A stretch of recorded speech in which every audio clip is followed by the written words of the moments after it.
sirika nategwaloza ndimakonda kunena kuti tili nawo anthu ambiri malera mwathu amene pawo silinaoneka kuwaloza ameneyo kuti amwalire sichikakhale tchimo kwenikweni chifukwa tikozo kawirira ku mulango. Ndinene monenetsa pano ena mukadzati mumwalira kulira maliro yanu adzaliridwa popeza tidazolowera kulirako. Koma pasi tamtima lidzakati kuyamika kumwamba kuti Yehova zikomo mudatipatsa mwatenga lanu zina litamandike ife mtendere upeze. Chifukwa chake tinafuna likhale wanthu okonzeka kuti kupana mpingo anzanga zatere mutu chiwerengero cha anthu opemphera chatsika. Koma munikira umboni kuti chiwerengero cha anthu achamba ndi chambirize. Chiwerengero cha anthu amitala ndi chambiri nuyankhula pana amitala ena akhala pamodzimodzi umakambirana kuti ulengaso wina ali chiwerengero chawo chikukwera koma chiwerengero cha anthu opemphera chikutsika motere. Mwachidule pana mayi ndi abambo anyamata ndi asungwana popeza ndi ambuye amene wachita zoterezi. Tiye timulemekezeni mulungu ameneyi pakuimba nyimbo namba 22 ndime zake ziwiri yoyamba ndi yotsiriza.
Okotero mulungu ayankhula nafe mwa mawu ake amene apezeka pa 2:2 chapter number 7 ndime yake ya namba 14 ndi 15. Mawu a mulungu akuti ngati anthu anga amene achedwa ndi dzina langa adzichepetsa ndi kupemphera ndi kufunafuna nkhope yanga nasiya njira zawo zoyipa, pamenepo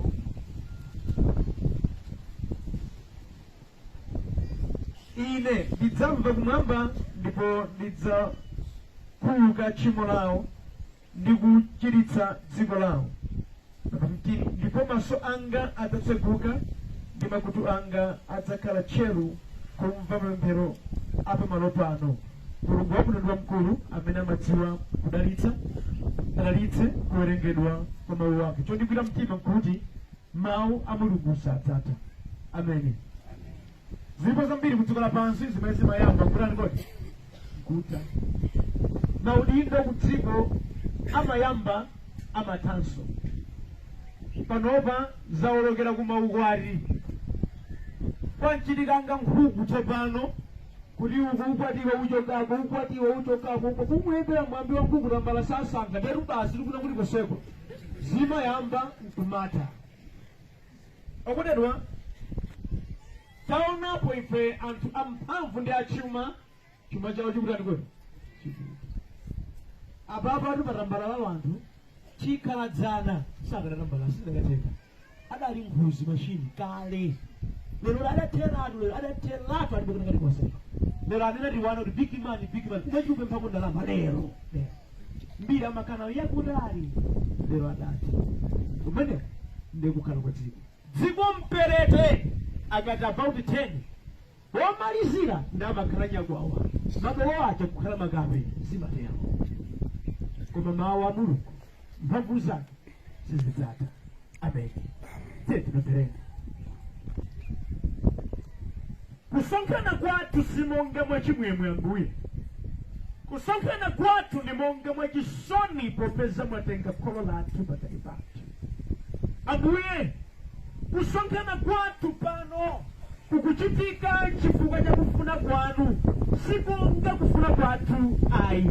Nali nawo ma program zambiri mulungu lero lino amene ndakata kuchita amene patana tidasanja tisachita motere kumataona ndikufuna kwanu ndikumeneko mwe takutenga inu kola tuli umadziwa olira sasowa pezeka mumadziwa mbuye njopweteka chimene chichi koma mumadziwanso kuti ukhale mwayi wanu woperekera uthenga kwa iwo amene sakonda kumva uthenga wanu mpaka malipa mtima mulungu alemekezeka kuwatengada agogo apite mukudziwa kuti awa amene ndachibale wawo abwera kumaliro kuno kuti adzamvekonso mawu wanu iwo wati mulungu sapemphera mwayi omwewo ayankhuleni amayi awa mbuye ni mmodzi mwa amayi wodziwa kulamba mwayi omwewo ayankhuleni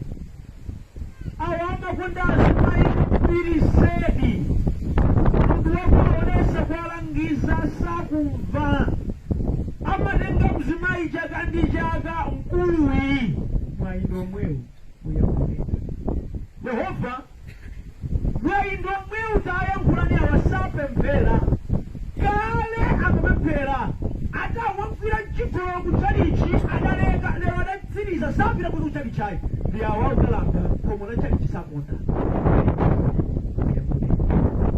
sikoma kumwamba hule ili abwera mwayi omwewo liwuzeni mawu anu hule ili likuzunzitsa ana kwina wosalakwa likunenepa ndalama zazimuna pogulitsa thupi mwayi omwewo liyankhuleni mu dzina la Yesu Khristu amen.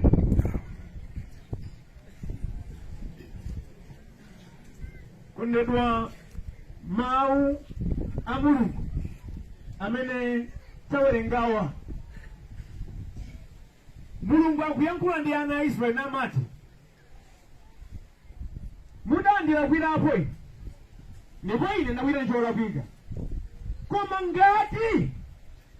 ngati anthu angawa atafika povomera ndikulapa chimene adandilakwira ndikuleka njira zawo zoyipa ineyo Mulungu ndidzawamvera chisoni ndidzachiritsa dziko lawo ndidzatsekula maso anga ndi makutu wanga nkuyambanso kuwamvera ndi kuwathandiza monga kale ameni koma ngati atatani atalapa kutanthauza chiyani tchimo lina lililonse limene munthu amachita kuseri kwake kuli vuto ameni masiku anowa nkhani yakusapemphera nkhani ya uchimo nkhani yakusiyana ndi Ambuye anthu ambiri amayitenga ngati chonyadira ndi chinthu chosangalatsa moyo wawo wosadziwa kuti chimenecho chimabweretsa mavuto pa moyo wawo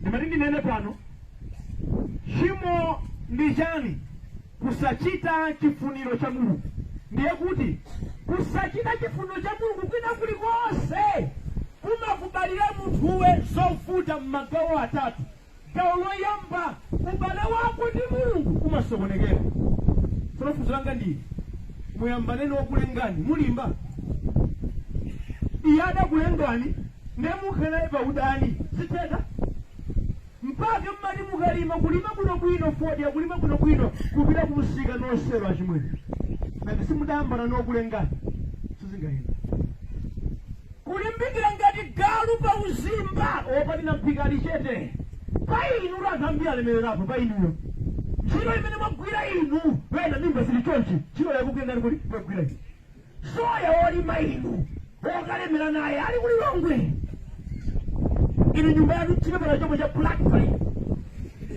ina mudayambana njani akalifanyoka kuti popeza woperezo ndidani wanu zitekebwa iye amene amasamala miyoyo mudadangana naye ndindani wanu madalitso wanu achokera pati kulibe nanu tazi ngachimbudziko momanga ukanika pafumo tazi chikukweshani mudayambana ndiwapereka madalitso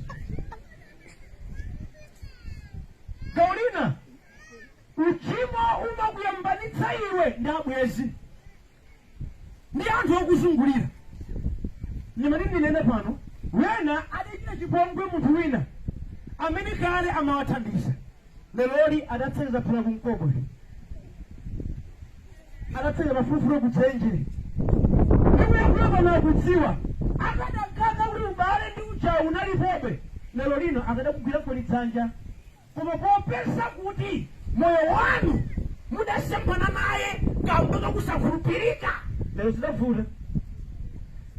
Mavuto ena amabanjawa simudafunika mudzikhumana monga ena mukumatira, koma tchimo lidakusiyanitsani ndi mamuna wabwino. Azimayi inu matibakhali mamuna wabwino nthawi zina mmambokumbira wena osati uli mabanja mwa mulisotani. Munyosa wanu wabwino usila mphalamo ina. Ndimati ndilengeze pano, mwamuna wina uliyese wodza kufunani muli kale mabanja amayesetsa kubisa upusa mwake wose, amayesetsa kubisa sofoka zake kuti akukondweretseni. Akakutengani mpamene mbakadzi likhobwe si nyemba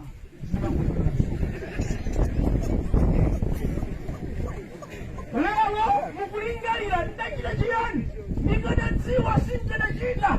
Ndachoka kubanja la bambo wabwino, ubwino wake wababa uja wadziwika popeza muli m'manja mwa nkhalamo. Ndipo ngati simulapa koma nkhalamo imene iwonjeze volume kuti ikuphunzitseni.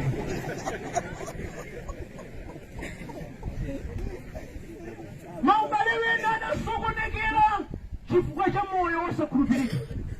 Maudani wena midzimu lokondera muli maudani adzaoneni.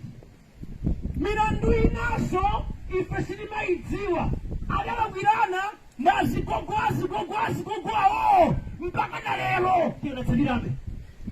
Mpaka nomaka ndaliyo mwana iwe ife nawe usitikwatiranayo. Mumunetsayo ni mamuna wabwino, munamukwalire nda bendu uyura umbwera nasa chimwe. Wana makaidi wosa kungomwera. Chimo lima kuyambitsa udani yangwe. Komanso chimo lima zuza moyo wandani kwa wako moyo wako. Chimo lima zuza moyo wandani wako. Umatipeteka weka. Digambe sona ile bana. Alipoenda amajira chimo la Mungu. Kuti anthu amasamba amamba ayiwala. Wawo nchani kodi? Alipoenda nditu akuchita chimo la fodya. Fodya akusula zedi. Zodi anthu amakwatira adamba ayiwala. Mwawo ni fodya. Akukula alipakomola bambo wawo amayiwawo basi. Ndikuyambula pano lena akuchita chimo la bodza. Alibe bwezi ayi magalabo amakuwachota poyankula iwo amati anthu wanga nkhaza sandifunesa bwino koma ayi kanyimbi palibe adzamkonde fungo lake lachabe. Amene lachabe sanga mkondeni mulili mwakeno oyipa zima unonga mwana alikwe abado alipo adakati sama chile chimasomaso bwezi alipatali abwera kumaliro kuno koma njinga imene abwera si yawo yobwereka yawo sangagule chimasomaso chidatsikira ndalama zawo kokasuka kumahule kapenyani kuno kaya mwakuda yanu wakichire si yanu mwachita kubwereka yanu simukagule mudakasupa kwa azimayi mukadziya mwana ndipo zimene ndizekerero anthu amene amaseweretsa moyo wawo Yehova amakhaliza bwanji amapatsa chisomo kuthekera kuchita bwino kwalani wali kumakhalako koma mapiri achimasomaso amagwirira. Ndimati ndikamberana kondedwa olo mudakhala anzeru bwanji simungakwatira azimayi onsewa sizingatheka. Mukozo magomera hayi kumala makuno kulitsa azimayi abwino kulani ku Blantyre mukapezaso saizi kukana simukamaliza simbo kumalizani moyo wake. Ndi Bible likuti popeza tchimo limabweretsa mavuto pa moyo wa munthuyi kuti athandizike pali condition akuti ngati munthu amene angafike pakuvomera angafike pakulapa, angafike pakupanga chikanizo chakuleka, pamenepo chisomo cha Mulungu chidzamupeza. Amen. Yehova akhoza kuthandizani koma muleke kaye. Ndikuti chisankho chili ndinu, ndileka kapena ayi. Wina aliyense pano chisankho chimene ali nacho chomanena kuti Mbuye akuti ngati mudzavomereza, ngati mudzafika posiya, ngati mudzafika popangaso chiganizo chanu chakutsata kufuna kwa Mbuye, iyeyo pamenepo adzakusekererani, adzakuthandizani. Ndikuti idziwiri kuchita kusankha kodi bidalayi ndi Yesu tisankha ndani? Chiganizo chino manyawanda mwayi osamira tapanyani kuno, tapanyani kuno baba ngati kuno nizila ndinawo ametawelengawa chiganizo chili ndino. Azimayi ndatenga ngati mphunizo chera ufunirwa amene pakukhala nawo pabanja akubweretsa mafuta pandani kwene paine. Koma tamumvani Mulungu akuti ngati utalete zimenezi napaine mwataru dala sikudali choncho mwina ngati sakuuza ndikuuzi mulibe mtendere sizikuyenda moyo wanu siumenewo. Ayi amanziyankhulira ukapayipira ati mayimba nyimbo ya mkasaya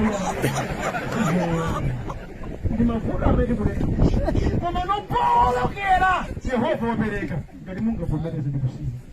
Haleluya. Ngati mungavomera ndikuleka pamenepo Yehova akuthandizani. Ndipo Mulungu inde akuti akuti sakuthandizani mulipo mwepo chemba mulalanda mamungu muno kunyeni kunapera si wanu wa muna wake atwa mbana wake mwini wake wa muna amene uchayo akulira mfereza kutulayi akachita kusamali adakumpelekera dzirane zambiri osamusama akuyembekeza madalitso anuyo, akuyembekeza madalitso mudakangana ndi Mulungu kaya mpaka muri mukasodziretsapo hayi suzukanika kumbwera kumbali imodzi palina iso hayi angabiri mamwe akasuzunika moyambana ndiwopereka madalitso malipika mbena anakondedwa mukayambana ndiwopereka madalitso olakhandiza mbiri zokudya zitendedwa mu mtima mulani kwene kumasowa chifukwa misonzi yathu zakukucha kwa iwe ndicho chichewa chidya mchako chako zako chapita mawa chifukwa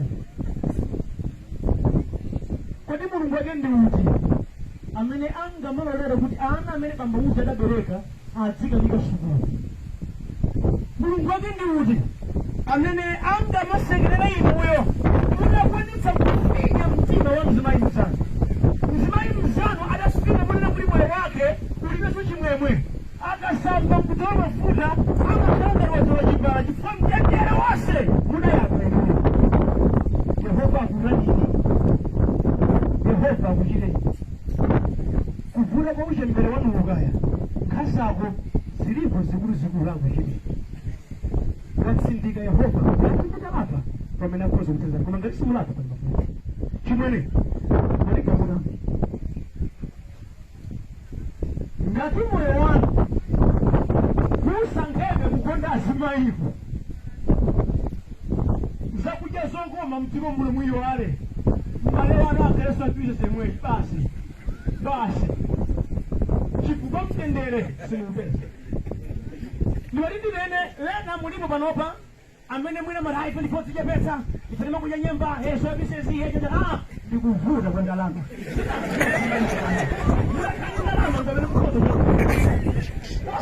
kutichepetsa kuti ayimba kwani mashari kaufyema mkana kwani ziwena hayi isana bizane ndipo kapoka mulalisiya ndi mshinga mambo mosewa achibwana pamenepo mutaka kukanisa ninochenjera kuinovinuwe koma nyumba inamakona makolo wanaotekiso zora kapela mwana ngativu sasabwini unangapungula nchiyani zikuku sarusake zilipani soya chilimiyeni ndikuile simukanyinamiza abale anga kuno kumalomo season ya kanili mwankuno matraga mnama bila ndi soya ojuka kumbambibi mafula boja haina ni majoku ni longwe matuno ndikuli nditikoza pachipatala paja kuti nditira uchachi kwatu ndapeza kuti azimayi pamene pajabo tachiwa kutamu ine kupanga slow down pang'ono pakalima kunyiperere kuti ali chani akuti akumafidu yakuno ta uwiko tambiri nzogona tekidziya mweni ine maine kalanga kunachitika mariyo mafuti kuti kana likesiminezi koma yehova ndikisakasa mahule kutokulena kuti ndinogona akukaweni yeti mwani muone kuti akafike poli masoyayo adambira patatu andisama malima oka amalima ndazimayiwa kongo kulitsa soyayo mahuna mlongo yungulilongo akulitsa wagawe gona unena ruibuwe akatitatu ndikashasheeki mokona nhula manero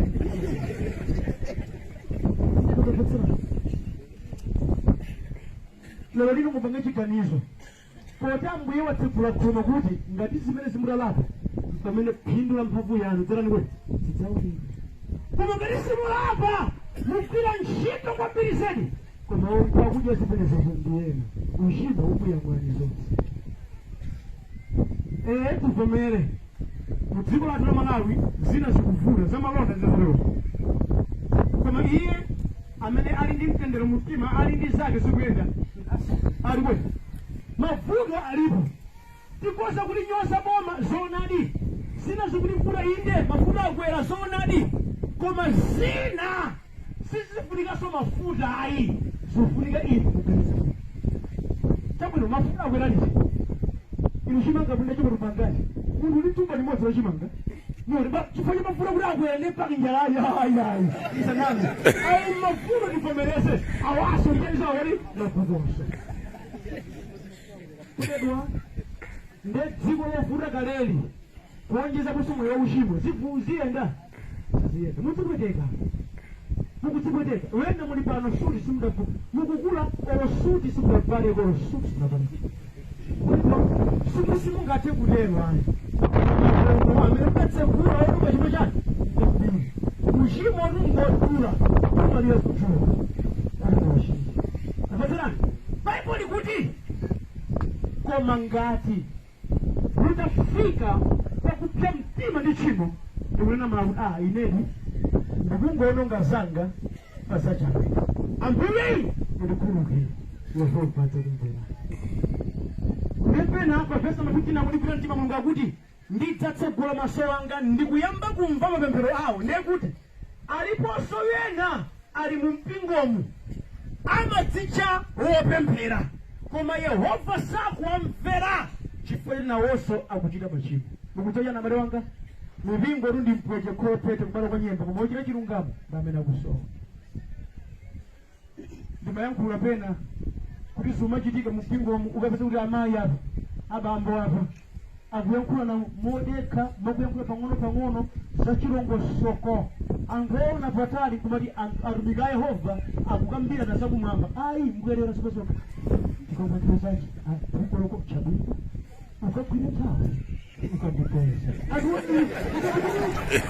akukambazindifeni kumaini sekumasumapyo ndikupanyika mupeza kuti anthu ena asaka maona mayina onyasa anthu amene ali mutchalichi sakusa zinazi zomadabwitsa malemba kuti ndidzakudalitsani inu mudalitsika chikupangitsa kuti musadalitsike njirani ndikamve pano kandikukamba pano yochitika wena nditopemphera koma no kuti atenge maudindo kumpiko kwawo amawawepa kamba kotamba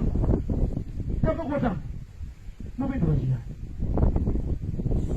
amenewa ali kwatukulo kumalomo kuno amene amanyozesa dzina la ntchisi lonse otamba ngamene mukunyozesa dzina la ntchisi singwe bwinobwino koma kuti inu kodi muli chinyanga mpake anthu amatiwopa likaliti pakuchitolere koma chakuchakocho unopa koma siwonse iya tapatsanani ngati mukufuna kuti mudzipemphera ziperekeni kwa mbuye mona mtima ameni ngati simukufuna yalekani ndikambe ndazibusa ena amene mumalalikira mawu a mulungu komanso mamamowa mmakonda swasi mmati amene ali kulala zibusa nzanga yabusa okhaokha tsopano amene ngati Yesu simumufuna muleke kusiyana ndi kumagira masewera ndi mawanani kodi amulungu kumasokeza wanthu makamoti anthu mudzapempherera ndi kumanyengaso azimayi anu wanthu palizero pita ndeni matikamera nonse na azimayi amene mmati kukhala kuchibwezi ni munthu wa mulungu ndi uzimu ndi upusa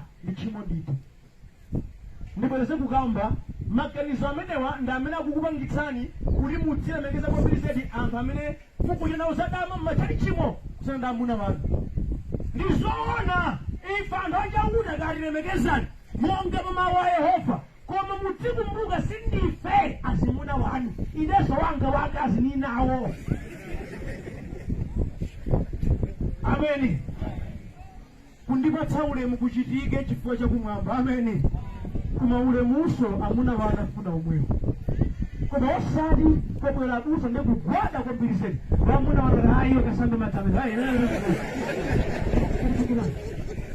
ndakuti kupempera kwase ndikupempera kulibe pisi chimene malemba anenetsa ngati mutavomera ndi kuyamba kuchita zimene mulungu afuna madalitso sadzasowa ngati mufuna kudalitsika chimwene kondani akazi anu kondani ana anu kondani mulungu moona mtima khalani naye moona mtima madalitso sadzasowa ndimalize motere nditi mtima cha nkhazachi amwera kudalitsani amene sazunzika Yehova namangana mumtima ngati mamana linya odi wina amangire kukakhola ngati mamana terere nomera nokha munda ngati wana obereka nokha nkhuku akadadi ako ni mulu mziba masiro lana lanu ne Yehova akwete nishuma ngola lino timwe mati ngamango shunira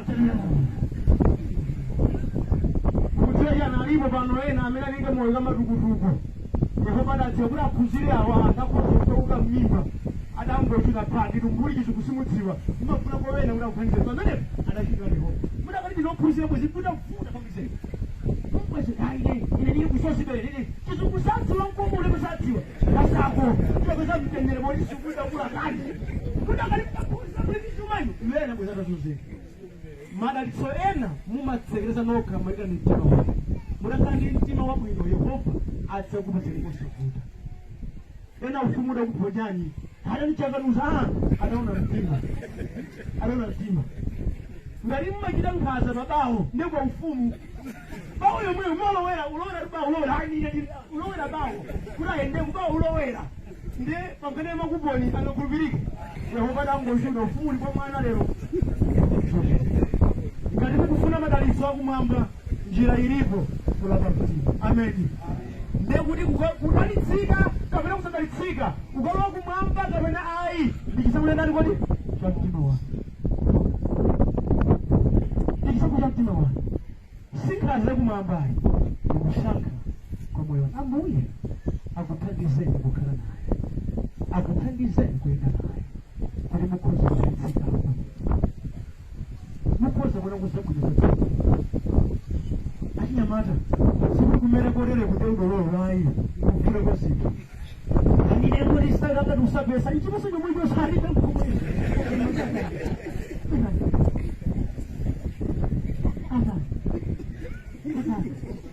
mavuto kauka hanya kuti ro chisankho chanu chikoka mkuyenda lapa ndikubwera kwani munathandiza amen tipemphere Yehova gawo loyamba munandipatsa lakuno kumudzi ndakwanitsa kupereka waunikira ndi kuwatsimikizira kunena kuti pata ndi chiyembekezo chilipo ngati atavomera kuti alakwa nabwera kwa inu pamenepo mudzawamvera ndi kuwathandiza ndi pembedzero langa masana ano ambuye kuti wina mwa anthu amene mumpanikiza avomere kuti adalakwa nabwera kwa inu kuti asindike ndabambowa kumudzi kwawo kulibe nyumba ayi zinatifuna kuti iwowa amwalira siwa yake tikachita mobwereka ya iwowa chifukwa adachimwa kalekale kwawo sakanizakonso ayi amachena zona ndipo kumudzi kwawo komveka chisoni awa alibe kokwina Yehova ndikupemphera wina mwa amene avomere nache mwali angawa banja sakusamala koma kumudzi kwawo kulibe kuti nakalikonse mkupasa adakawatenga awa atawasiya banja zawo zatha amenewa. Ndipondikalo lawo palibe sonanga waone kulosowa. Mora dziona ulajiro kumaina kwati wako awo sakusamala. Yehova talola anavomere nalapamtima. Adachira kauka muna wawo amenewa Mungu. Amadetsa michira buza muna wawo amenewa Mungu. Ndikupempera alawo pe mashini nakwera kwa Mungu. Mijira ya bulunzi simanga banja ayo. Simanga banja ndikupempera tate kuti temwa lyangawa avomere zina zimene adadutsamo okha zikuwapangitsa kuti mabanja adziwavuta ngamkamwa iwo wako iwo amaonetsa kuti mkazi wolongolola ali ngati nyumba yodontha sagonetsa tulo wina wodya ngati wireless ndi amene wasakali flek pakalangulira mamuna ke utangalimbe ambuye kukulalata kwawo Yehova takumbutsani mamuna safuna kuyera kwawo kumatendero mumtima. Ndikupempherera avomere kudekha kuzipeza. Takumbutsani alipo akazambiri okongola mabanja kwasowa Julai sawaona bwino Yehova ndikupemphera awasa kubwera. Yehova ndikupemphera agogola ngawa alipo masiku ambiri amwalira ndito. Christmas yobwera isifika kana bwera. Utenga huu mwanditu makulinda abata. Akalako kutsiko muno achitapa zambiri ndulendo umenewo. Bwanji mulukumulola avomere.